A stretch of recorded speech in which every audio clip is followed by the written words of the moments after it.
Notre première direction, c'est le Burkina Faso. 28 morts dans le nord-ouest des supplétifs de l'armée pointés du droit. Ensuite, on va parler du Sénégal. Deux députés condamnés à 6 mois ferme pour coups et blessures volontaires. On va également parler de la République démocratique du Congo. Les combats font rage à l'Est contre le mouvement du 23 mars. Et puis on termine comme de coutume par le Togo. Monseigneur Kbodjuro est le bienvenu au Togo. Ce sont les propos du ministre Djebel Bawara. Nos invités sont en place. Firmin Tekouagbo, il est chroniqueur politique. Il est également le directeur du Centre de recherche et de géopolitique internationale, Firmin Tekouagbo. Gabin Adjao est également là, juriste de formation, analyste politique. Et puis notre ami Sanal VUL Komlan Sadio Etou, il revient en force, analyste économique et sociopolitique. On va les saluer. On commence par le dernier, Sana. C'est un plaisir de vous revoir. Vous allez bien? C'est un plaisir partagé. Vos téléspectatrices et téléspectateurs m'ont beaucoup manqué, et vous d'ailleurs. Merci beaucoup. Bonjour Gabin, vous allez bien? Oui, bonjour à toi, bonjour à mes co-débatteurs, un bonjour spécial au peuple togolais qui vient de passer le cap de 2022. Ouais. Joyeuse année à eux et que le Tout-Puissant nous guide dans nos allers-retours et surtout joyeuse année aussi à toute l'équipe de New TV et spécialement à l'équipe de New d'Info. Bonjour Firmin Tekouagbo. Bonjour Michel Takwa, merci de m'avoir invité et bonne année à tout le monde. Allez, on commence donc par le Burkina Faso. Des supplétifs de l'armée au Burkina, donc dans ce pays, ont été accusés d'avoir tué 28 personnes dans le nord-ouest la veille de la nouvelle année. Un massacre qui fait craindre un cycle de représailles entre les communautés dans ce pays meurtri par les violences terroristes. On commence par vous, Gabin Adjao. Alors, ces violences, on en parlait. D'ailleurs, il y a les terroristes partout, nous dit-on au Burkina Faso. Ces terroristes ont occupé 40% du territoire burkinabé. Alors, ces supplétifs sont censés aider l'armée à aller affronter ces terroristes. Finalement, ce sont les pauvres populations qui subissent leur colère. Bon, on peut le dire parce que bon, jusqu'à présent, les enquêtes qui ont été ouvertes n'ont encore révélé, n'ont pas encore révélé que ce sont ces supplétifs-là qui ont causé ces exactions. Mais tout porte à croire que bon, toutes les pistes mènent vers ces supplétifs-là à un moment où le Burkina est en train de faire une mobilisation de toutes les forces vives, de toutes les forces vives de la nation pour pouvoir aider la nation à annihiler ce phénomène de terrorisme. Mais malheureusement, ces 28 morts qui ont été découverts, d'ailleurs cachés, hein, parce que ça sous-entend beaucoup de choses. Peut-être certains pointent des deux accusateurs sur les militaires qui peuvent parfois commettre des bavures. D'autres personnes pensent à des conflits communautaires. Parfois, dans ces zones-là, ça existe. Mais les pistes les plus sérieuses concordent sur le point que ce sont les supplétifs qui ont commis ces exactions qui a causé la mort à 28 Burkinabés. Ça arrive dans un contexte assez difficile, particulier, au moment où le Burkina a besoin de tous ses fils et de toutes ses filles pour pouvoir relever le défi de la lutte contre le terrorisme. Maintenant, les gens vont se dire on n'est même plus en sécurité avec nos propres frères. Comment est-ce qu'on va faire avec les étrangers, avec les terroristes là qui arrivent? Donc, quand ces situations-là arrivent, quand tu te sens menacé par tes propres frères, tu vas te dire, bon, mieux vaut s'allier avec l'ennemi et on connaît ces zones-là, on connaît la capacité de séduction de ces terroristes. Il va falloir faire très attention pour ne pas envenimer la situation et pour que ces populations-là se rapprochent beaucoup plus des terroristes que du gouvernement. Aujourd'hui, le gouvernement de Traoré doit faire très attention dans cette histoire et surtout ne pas jouer à faire en sorte que bon, la situation perdure. Et il faut faire la lumière beaucoup plus vite sur cette situation-là et punir les auteurs de ces attaques pour que les gens se sentent en confiance et poursuivent la lutte avec l'armée burkinabé. Sinon, ça ne sera pas bon pour le Burkina et aussi pour le président de la jeune Traoré. Traoré. En tout cas, on nous parle plus d'un collectif là-bas, c'est le collectif contre l'impunité et la stigmatisation des communautés, Firmin Tekou Agbo. Ce collectif a fait sortir un rapport, un communiqué accusant donc ces supplétifs. Pour le moment, on n'est pas sûr. Gabin Adjao l'a d'ailleurs précisé. Les gens parlent de manipulation, même au Burkina Faso. On sait entre-temps que l'ambassadeur de France dans ce pays, Luc Alland, a parlé de ce risque d'affrontement entre les communautés. Est-ce que vous aussi, Firmin Tekou Agbo, vous voyez une main derrière ce qui est sorti comme rapport? Vous savez, j'ai deux observations à faire. La première, c'est que lorsque vous avez des difficultés, que vous vous retrouvez dans des situations comme celle du Burkina Faso, c'est comme psychologiquement vous êtes instable et que vous êtes perdu en quelque sorte. Le Burkina Faso est psychologiquement instable et le Burkina Faso ne sait plus à quel sein se vouer. C'est pour ça que le Burkina Faso commence par dénombrer de telles morts, des gens qui meurent dans des situations extraordinairement bizarres. Vous imaginez, c'est comme ça rappelle ce qui s'est passé un peu aux États-Unis en 2003 avec George Bush. George Bush qui a formaté, qui a falsifié des dossiers, soi-disant l'Irak avait des armes de destruction massive, donc du pur mensonge à l'époque. Et au nom de ce mensonge, il avait fait appel à des jeunes volontaires, ceux-là qui voulaient combattre le peuple irakien au nom des intérêts américains. Il avait besoin de suffisamment d'hommes, de mains, de bras valides pour combattre en Irak. Et puis, il y avait beaucoup de civils américains qui se sont engagés, qui se sont fait enrôler. Mais la conséquence, il y a beaucoup de jeunes qui sont fait enrôler. Ils sont partis en Irak et la plupart sont revenus dans des cercueils. Pourquoi? Parce qu'ils manquaient d'expérience. Ils avaient suffisamment tué, mais on les avait en retour suffisamment tués aussi parce qu'ils n'avaient pas d'expérience. Vous voulez noter cela, il n'y a pas d'expérience dans ces supplétifs enrôlés récemment même par le pouvoir militaire au Burkina Faso. Parfait, vous l'avez si bien relevé. On parle du terrorisme, ce n'est pas un jeu. On parle du terrorisme, on parle du métier des armes. Il faut assez d'expérience pour pouvoir envoyer des gens.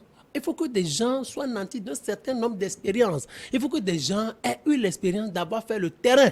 Des gens n'ont pas fait le terrain, vous les enrôlez et puis vous leur remettez des armes. Soit ils vont tuer bêtement, mais n'oubliez pas, on va les tuer bêtement aussi. C'est ce qui est en train d'arriver au Burkina Faso. Donc, ils n'ont pas d'expérience. Ils ne savent pas ce qui tirer. Et puis, le système terroriste est tellement ambigu que c'est une guerre asymétrique. On ne connaît pas l'ennemi. Encore que eux, ils sont tellement nouveaux, ils n'ont pas d'expérience. Ils vont tirer sur tout ce qui bouge.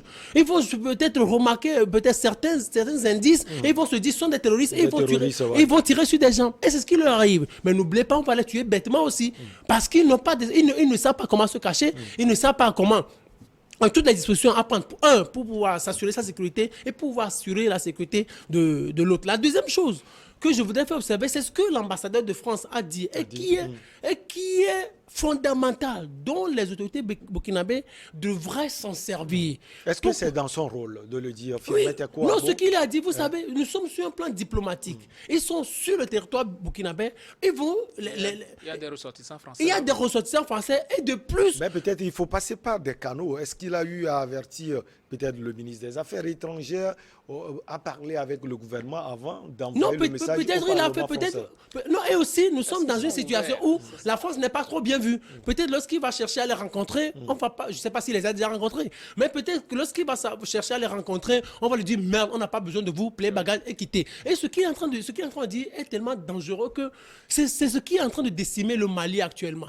Le problème des communautés. Lorsque vous êtes dans un pays et les communautés commencent par s'entre-déchirer, le pays est foutu. Mais je pense que les Burkinabés vont se ressaisir pour pouvoir chercher à avoir une armée disciplinée, pour pouvoir chercher à reprendre ou reconstruire un système sécuritaire pour sauver le pays. Alors, ce que Firmin a dit, Sana Sadio, est très important puisqu'il parle des problèmes entre les communautés, on voit comment ce problème est en train de décimer le Mali. À part ce problème, il y a le terrorisme également. On retrouve ces deux problèmes au Burkina Faso également. Est-ce qu'il y a risque aujourd'hui d'affrontement entre les communautés au Burkina? Tout d'abord, il faut nuancer les propos des uns et des autres, puisque jusqu'alors, ce sont des allégations. Oui. Aucune enquête n'a pu, à la date d'aujourd'hui et à l'heure où nous sommes, montrés des éléments matériels qui démontrent qu'effectivement, que ce soit ces supplétifs qui se sont adonnés à ces massacres. Dans tous les cas, le procureur Nouna Armel a parlé. Il dit que ces victimes, toutes de sexe masculin, ont été tuées par balle. En tout cas, on sait que les gens sont morts, mais pour le moment, on ne sait pas si ce sont des supplétifs. Exactement. Et ceci dit, il y a un élément important qu'il faut mettre en exergue, c'est-à-dire que ces supplétifs, c'est-à-dire ces volontaires pour la défense de la patrie, environ 50 000 qui ont été recrutés, ne reçoivent une formation que durant 14 jours. Et donc c'est à l'issue de ces 14 jours-là qu'on les arme, on leur donne des moyens de communication. Et souvent, ils sont recrutés parmi les chasseurs traditionnels qu'on appelle les dozo. Les dozo. Donc, et souvent, comme d'autres cas ont eu à le démontrer par le passé, ces chasseurs, ce qu'on dit dozo, font parfois des opérations punitives à l'encontre d'autres communautés qu'ils jugent coopérer avec ces groupes armés terroristes. Donc, c'est ce qui explique parfois qu'il y ait des exactions, etc., etc. Mais donc, ceci dit, il faut reconnaître que le combat contre le terrorisme, ce n'est pas une guerre régulière. L'ennemi, on ne sait pas où il est. L'ennemi, il est dans les communautés. L'ennemi, il peut être le commerçant qui passe, il peut être le conducteur de moto-taxi. Et voilà, donc il faut aussi comprendre la logique des autorités burkinabées de recruter au sein de la communauté des gens qui puissent connaître qui est qui. C'est ça d'abord, puisque la lutte contre le terrorisme, c'est une lutte d'information. Cela se gagne seulement avec l'information disponible sur le terrain. Je ne crois pas que ce soit des groupes militaires venant d'Occident ou bien de l'Est qui soient mieux nantis pour connaître mieux le paysage, nos pays, etc., etc., le renseignement dans les milieux ruraux, etc.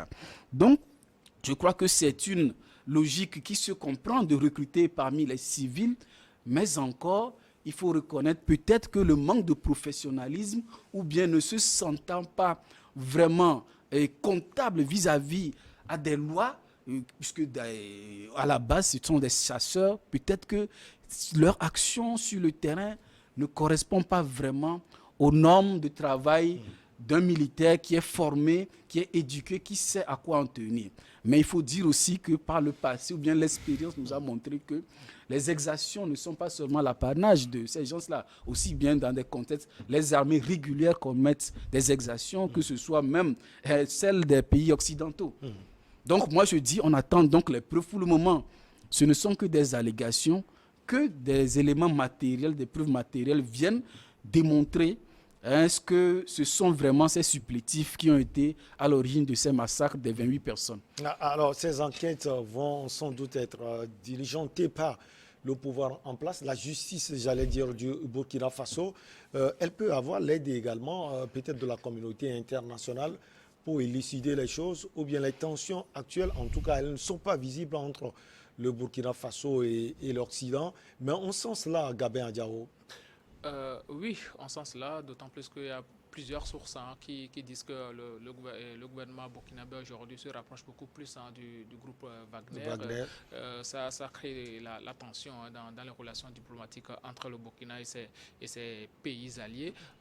Mais je pense qu'on n'a pas forcément besoin de l'aide internationale pour une enquête dans ces conditions-là, parce que c'est juste quelque chose qui s'est passé entre-temps. Et bon, sur le plan national, et je pense que le gouvernement gagnerait pour sa propre crédibilité à élucider cette affaire-là, plutôt pour ne pas jeter de l'anathème sur sa manière de diriger le pays. Maintenant, vous savez, le Burkina, Khana vient de le dire, c'est quelque chose qui n'est pas encore élucidé. On ne sait pas encore qui véritablement commis ce crime, même si les pistes concordent à dire que bon, ce sont ces supplétifs-là. Mais quoi qu'on dise, vous savez, le Burkina, c'est un pays en proie à des crises communautaires. On se souvient notamment en 2019, je pense en avril 2019, où il y avait eu 102 morts dans la province de Arbinda, je pense. C'était des conflits communautaires qui avaient causé ces morts-là. Donc aujourd'hui, il faut creuser et nos États doivent être assez responsables pour élucider par eux-mêmes leurs propres affaires, les propres crimes commis sur leur territoire, qu'à chaque fois de faire venir les internationaux pour pouvoir élucider l'affaire, parce que ce sont nous qui sommes sur le continent, c'est nous qui connaissons notre géographie, c'est nous qui connaissons notre peuple. Maintenant, c'est aussi une autre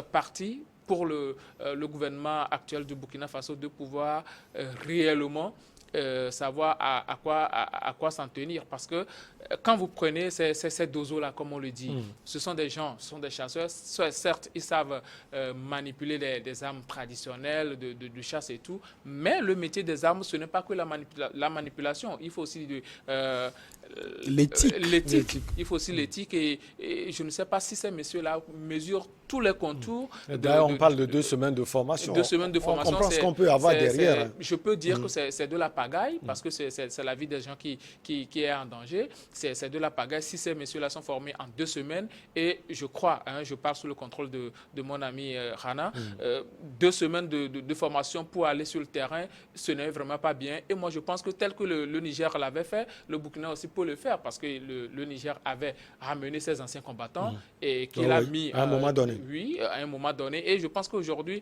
même si le Burkina a besoin de tous ses fils et de toutes ses filles, même après ces formations-là, bon, il peut les mettre sur des endroits sensibles, les établissements scolaires, les mosquées, là où c'est beaucoup plus possible d'avoir des attentats à chaque moment. Mettre ces dozos-là là-bas en attendant de continuer leur formation et mettre ceux-là qui sont véritablement des militaires qui maîtrisent l'éthique de la manipulation des armes à aller sur le terrain au lieu de mettre ces dozos-là qui ont été formés 2 semaines à aller sur le terrain, à aller rencontrer les populations civiles qui ne maîtrisent pas réellement les rôles que jouent ces messieurs-là. Les déplacements des gens et tout, eux, ils peuvent confondre. Ce que les militaires, eux, peuvent déceler rapidement. Savoir que bon, ça, ce sont des civils. Les dozos-là peuvent les confondre à des djihadistes. Et aussi, il y a un autre point essentiel à savoir que ces messieurs-là, peut-être, ils ont profité de leur position d'aujourd'hui pour régler des comptes à d'autres communautés. Il y a ce problème.